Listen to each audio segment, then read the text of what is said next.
Asmara dewa lalu memandang, dilihatnya seekor rupa binatang.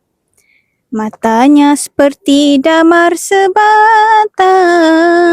cahayanya tidak dapat ditentang. Puteri pun takut tidak terhingga. Wahai Adinda, diamlah juga.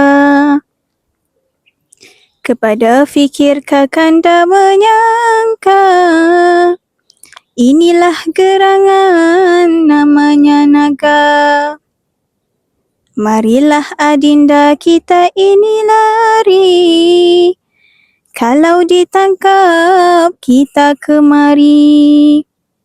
Takutnya Kakanda tidak terperi, memandang rupanya sangat ngeri.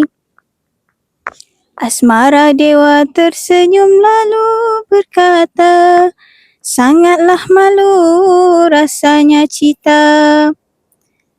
Seteru sudah bertentang mata, memberi aib nama yang leta. Jikalau sudah janji di situ, matilah kita sudah tertentu.